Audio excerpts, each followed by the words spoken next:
meie saate järgmine külaline Koit Pikaro. Andke andeks, et ilma tiikliteta, kuivõrd teie nimi on niivõrd tuntud Eestis ja muutunud niisuguseks sümboolseks ja ma arvan, et ei tee sellest numbrit, kui ma ei suuda teie tiiklit täpselt meeles pidada. Selge, see on loomulik.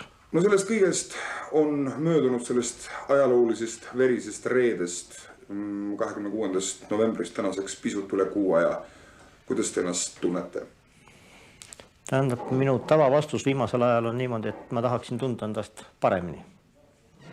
Kahjuks ei ole mul jalg taastunud, liigun vaevaliselt ja ma kujutan ette, et see ei ole eriti ilus pilt teistele vaadata, kuidas ma käin.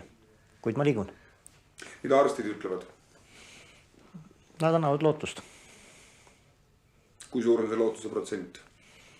Oleneb millist konkreetset efekti, kui nii võib ütelda tervise juures arvestada, siis on üks vigastus, mis võib taastuda 50% ja teine, mis võib taastuda kuni 80%.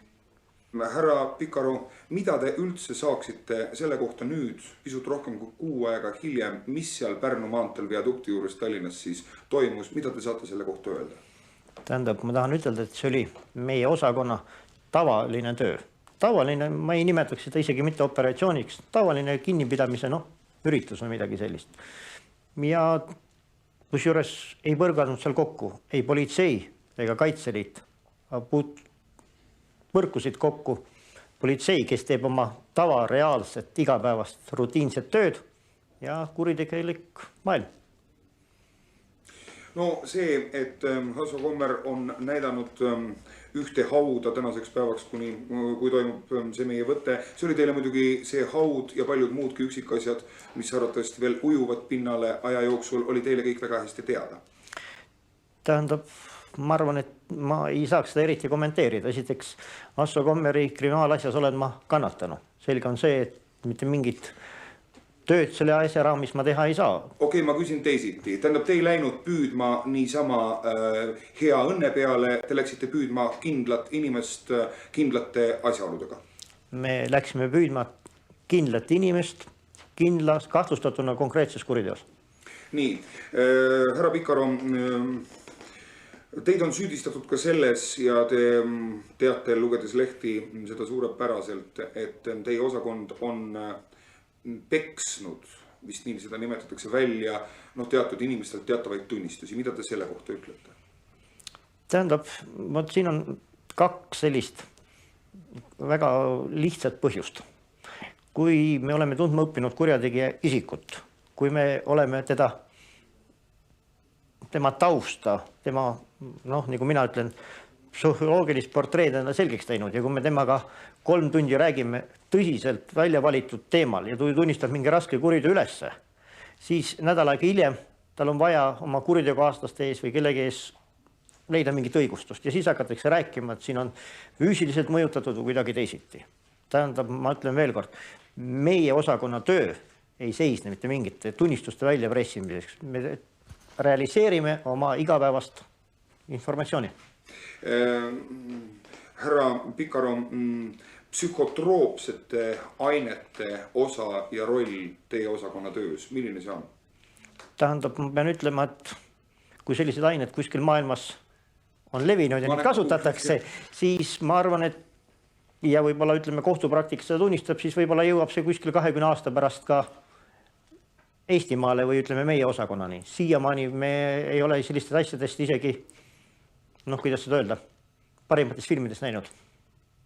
No Eesti politsei ja jäägrite vahelisest konfliktist on räägitud pikka aega ja see konflikt on võtnud kuju ja tuli on hõõgunud tuhal. Kuidas te arvate, kas seekord pärast seda traagilist lugu 26. novembril seal Pärnu maanteel leiab see asi lõpliku lahenduse ja asjad asetuvad omadele õigetele kohtadele või mitte? Tähendab, ma tahaks uskuda poliitikute kodaniku julgusesse. Südametunnistust ma ei julge nimetada, ma nimetaksin nende kodaniku julgusesse, et nad nimetaksid asju õigete nimedega. Ja minu avatud kolleegi, selline vaikne tagasihoidlik soov on niimoodi, et meie veri ei olnud seal valatud ilma asjata. Härra Pikaro, kas te tahaksite seda uskuda või te usuksite seda? Või te usute seda? ma tahaksin seda uskuda. Härra Pikaru, no teist on räägitud aastate jooksul kõikvõimalikke legende ja olen ise ühes konkreetses asjas kunagi teiega kokku puutunud palju aastaid tagasi, võrreldes sellega, mis toimub täna, oli see kõik tühine, üks korterivargus ja saanud teilt konkreetset abi.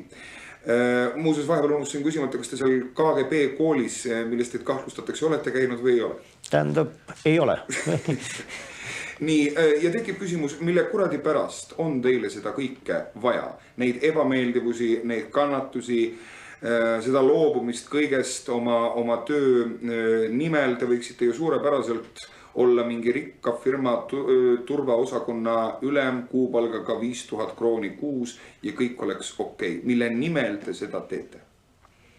Tähendab, eks-siseminister on kasutanud minu ja Asso Kommeri võrdluseks selliseid ilusaid sõnu nagu müüt ja legend. Tähendab, ma ei ole ei müüt ega legend, seda enam ma ei sovi, et isegi eks-siseminister meid niimoodi võrdleb. Tähendab, ma olen tavaline reapolitseinik, kes on alustanud sõna otseses mõttes militsionäärina, jõudnud sinnamaani, kus mul on oma kollektiiv, oma osakond, kes mõtlevad nii nagu mina. Meil on nii palju informatsiooni, et me suudaksime sellega kindlustada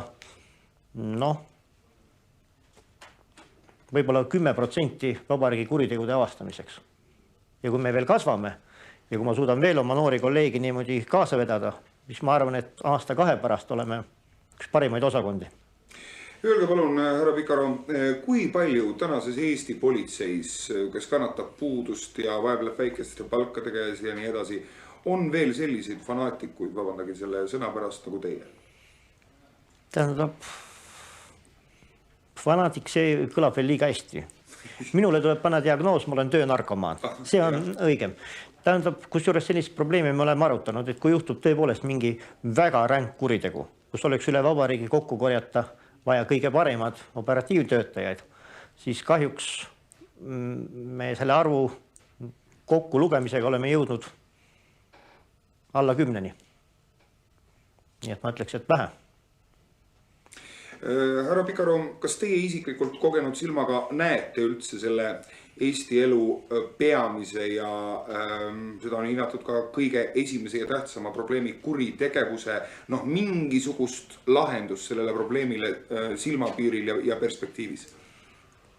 Tähendab, ma näen praktiliselt praegu siiski ühte reaalset teed. See on Eesti politsei tugevdamist.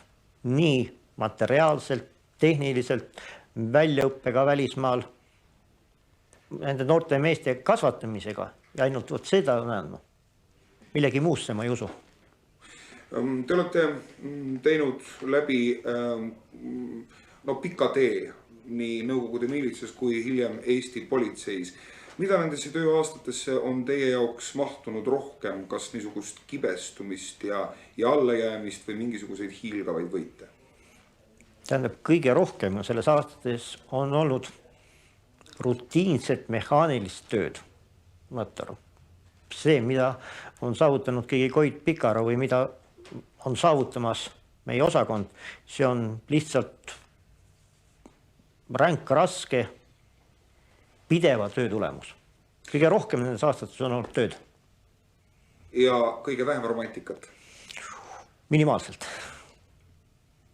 Härra Pikaru, kuidas te arvate, millal see protsess, mis kulmineerus seal Pärnu maantee viaduktil, nüüd lõpule jõuab ja millised saavad olema selle Kommer versus Pikaru konflikti niisugused tulemused?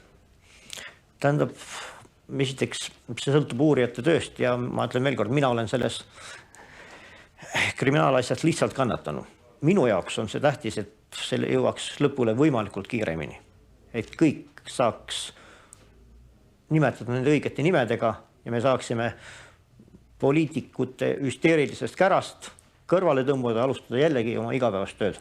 Teie muidugi teate asjade õigeid nimesid juba praegu? Jaa, ma tean neid nimesi. Kas meie lihtsurelikult saame need nimed kunagi teada? Ma arvan, et rahval on õigus neid nimesi teada.